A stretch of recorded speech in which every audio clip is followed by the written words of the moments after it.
السلام علیکم ناظرین، آج میں آپ کے سامنے اس ویڈیو میں تلفظ اور اس کی بھول بھلیوں کے حوالے سے ایک انتہائی اہم لفظ اور اس کے اندر پائی جانے والی بھول بھلیاں لے کر حاضر ہو رہا ہوں۔ میں التماس کروں گا اپنے ناظرین سے کہ اس ویڈیو کو آخر تک دیکھیں، سنیں، سمجھیں۔ اس میں بہت ساری ایسی چیزیں ہیں جو بڑے کام کی چیزیں ہیں، اور خاص طور وہ احباب کہ جو شعریات سے وابستہ ہیں، علم عروض سے وابستہ ہیں، ان کے لیے تو اور بھی زیادہ اہم ہے، اور باقی اہل علم کے لیے بھی نفع اور فائدے سے خالی نہیں ہے۔ چنانچہ آج کا وہ لفظ ہے سین اور واو۔ چنانچہ فرسٹ ڈائمینشن اس کی کہ ہم سین پر جو ہے وہ زبر پڑھتے ہیں، اور جب ہم سین پر زبر پڑھیں گے تو آگے جو واو جو ہے، یاد رکھیے گا کہ پھر یہ معروف نہیں پڑھی جا سکتی، یہ متعین ہو جائے گی کہ پھر یہ مجہول ہی پڑھی جائے گی، یعنی ہم اس کو 100 پڑھیں گے۔ تو 100 جو ہے آپ یقیناً جانتے ہیں کہ 100 کو کہتے ہیں، جس کو عربی میں 100 کہتے ہیں، اور اردو میں جو ہے ہم اس کو 100 کہتے ہیں۔ نمبر دو یہ ہے کہ ہم سین کے اوپر جو ہے وہ پیش ڈال لیتے ہیں، تو پھر یہ لفظ بن جائے گا سو۔ تو سو کے معنی ہوتے ہیں کی طرف، اور یہ بہت زیادہ مستعمل ہے ہماری اردو میں بھی، فارسی میں بھی۔ سو بمانی جو ہے کی طرف کے۔ مثال کے طور پر اگر ہم مرزا غالب ہی کو لیں تو غالب کا وہ معروف شعر کہ تو اور سوئے غیر نظر ہائے تیز تیز، میں اور دکھ تیری میاں ہائے دراز کا۔ ہم نے لکھا کہ تو اور سوئے غیر، یعنی غیر کی طرف۔ اچھا، یہاں اب میں بطور خاص جو شعراء ہیں یا علم شعر سے ویسے وابستہ ہیں یا اساتذہ ہیں، چاہے وہ یونیورسٹی کے اساتذہ ہوں، کالج کے اساتذہ ہوں، اور اردو کی تدریس سے ان کا تعلق ہے، تو ان کے لیے یہاں میں ایک چیز بطور خاص عرض کروں گا کہ لفظ سوئے جو ہے، اس کو باندھنے کی یوں سمجھیں کہ 4 صورتیں ہو سکتی ہیں۔ ایک صورت یہ ہے کہ ہم سین کو بھی مکمل باندھیں، واو کو بھی مکمل باندھیں، یعنی سوئے، یعنی سوئے غیر،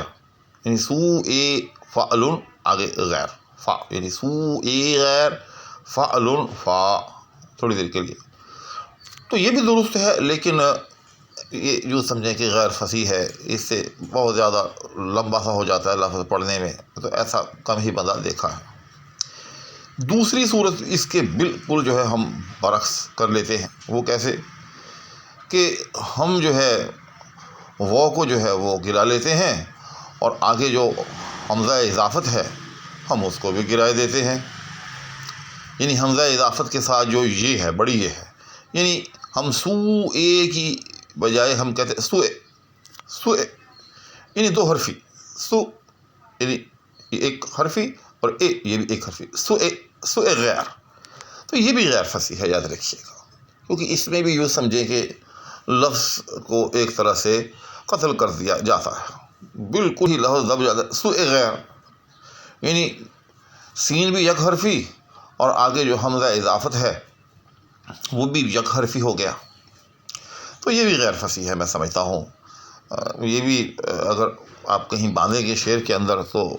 شعر کا جو سمجھیں کہ خون کر دے گا۔ تیسری صورت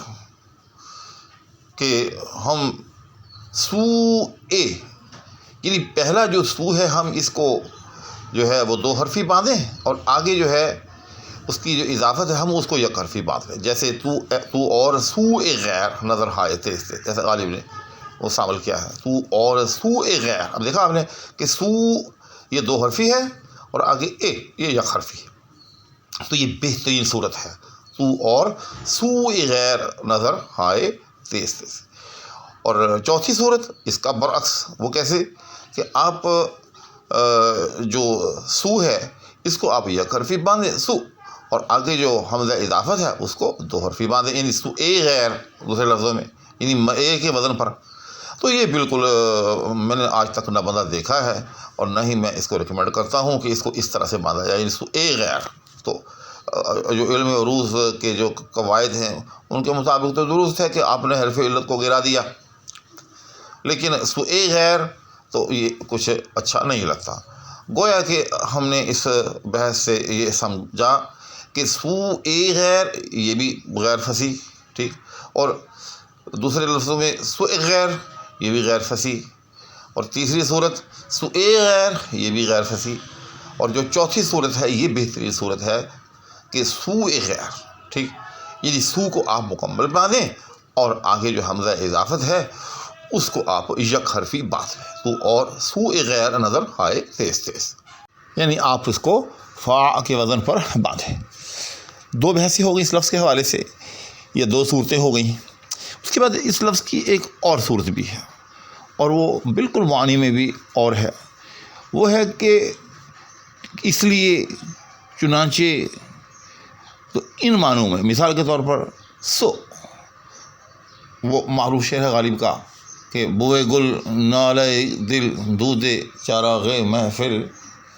بوئے گل نالہ دل دودِ چراغ محفل، جو تیری بزم سے نکلا سو پریشان نکلا، یعنی نتیجتاً بالآخر اس معنی میں، تو یہ بھی ایک اس کا ورین ہے، سو چنانچہ بالآخر نتیجتاً، جیسے میں نے آپ کے سامنے غالب کا ایک شعر جو ہے وہ بھی پیش کیا۔ تو اس کی یہ تین صورتیں ہو گئیں۔ چوتھی صورت ایک بڑی اہم صورت ہے، وہ توجہ سے سنیے گا، وہ یہ ہے کہ ہے لفظ سو بالکل اسی طرح سے جس طرح سے ابھی ہم نے پہلے پڑھا کے لیے کی طرف کے معنوں میں، تو اور سوء غیر نظر خواہ تیز تیز، اور اس کا تلفظ بھی 100% 100% یہی ہے، لیکن اس کے معنی جو ہیں وہ بالکل الگ سے الگ ہیں، اور وہ معنی کیا ہے؟ برا ہونا، برائی، جیسے کہا جاتا ہے کہ سوء اتفاق تھوڑی دیر کے لیے۔ اب دیکھیں کہ سوء غیر اور سوء اتفاق، کیا ان میں کوئی فرق ہے؟ رتی برابر بھی فرق نہیں، لیکن آپ دیکھیں کہ سوء غیر کا معنی کیا ہے؟ غیر کی طرف، جبکہ سوء اتفاق اس کا معنی اتفاق کی طرف بالکل نہیں۔ ہاں جی، یہ لفظ ہی الگ ہے، یہ عربی کا لفظ ہے سو، اس سے پہلے جو ہم نے دونوں لفظ پڑھے ہیں وہ فارسی کے لفظ ہیں، یہ جو عربی کا لفظ ہے سو، اور اس کے آخر میں حمزہ بھی ہے، یہ بھی یاد رکھیے گا۔ لیکن یہ الگ بات ہے کہ جب ہم اس کو اردو میں پڑھتے ہیں، لکھتے ہیں، برتتے ہیں، تو پھر حمزہ جو ہے ہم بالعموم استعمال نہیں کرتے، لیکن اس کے آخر میں حمزہ موجود ہے، جیسے کہا جاتا ہے کہ علماء سو، یعنی معاذ اللہ برے علماء، تو اب اگر اس طرح سے لکھیں علماء سو تو اس کے آخر میں حمزہ ڈالنا چاہیے، لیکن نہ کوئی ڈالتا ہے نہ اس کو کوئی پڑھتا ہے، علماء سو اسی طرح سے لکھ دیتے ہیں۔ لیکن جیسے میں نے عرض کیا کہ جو عربی کا سو ہے اس کے آخر میں حمزہ ہے، اور وہ تبھی جو ہے وہ برا یا برائی کے معنی میں ہے، اور جب عربی کا سو اور فارسی کا سو جب مضاف کرتے ہیں تو دونوں کی جو صوتی صورت ہے وہ بالکل ایک جیسی رہتی ہے، جیسے میں نے آپ کے سامنے ابھی دونوں مثالیں پیش کی ہیں کہ سوء غیر یا سوء اتفاق،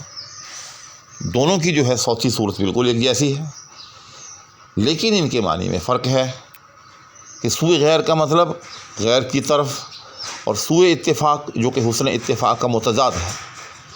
اس کا مطلب یعنی برا اتفاق۔ اور اس میں آپ یہ سمجھ لیں کہ جب ہم فارسی کو مضاف کرتے ہیں تو اس میں جو ہے وہ حمزہ اضافت جو ہے وہی ہوتا ہے جو کہ ساؤنڈ کرتا ہے، سوء غیر، کیونکہ ورنہ سو کے ساتھ حمزہ نہیں ہے، لیکن جب ہم عربی کا سو جو ہے وہ مضاف کرتے ہیں تو اس کے اندر جو ہے حمزہ حقیقتاً موجود ہوتا ہے، اور وہ وہی جو ہے وہ ساؤنڈ بھی کرتا ہے، یعنی سوء اتفاق جب ہم کہتے ہیں تو وہاں حمزہ اضافت نہیں ہے، بلکہ اس کے آخر میں حمزہ جو ہے وہ لکھنے میں آتا ہے، متلفظ ہوتا ہے، اور اسی کو جو ہے ہم مضاف کرتے ہیں۔ تو یہ بڑی باریک سی چیز ہے، میں نے مناسب سمجھا کہ میں اسے اپنے ناظرین و سامعین کی گوش گزار کرتا چلوں۔ تو ناظرین، آج کی ویڈیو یہیں پر ختم۔ انشاءاللہ مرزا غالب اور دیگر مشاہیر کے اشعار کی تشریح کے ساتھ ساتھ اس طرح کی علمی موشگافیاں اور تلفظ کی بھول بھلیاں یہ بھی آپ کی خدمت میں پیش ہوتی رہیں گی۔ بشرطے کہ یہ چینل جو ہے وہ زندہ رہا، کیونکہ اب یہ چینل جو ہے یوں سمجھیں کہ بہت کمزور سے کمزور تر ہوتا چلا جا رہا ہے، اس لیے ضرورت ہے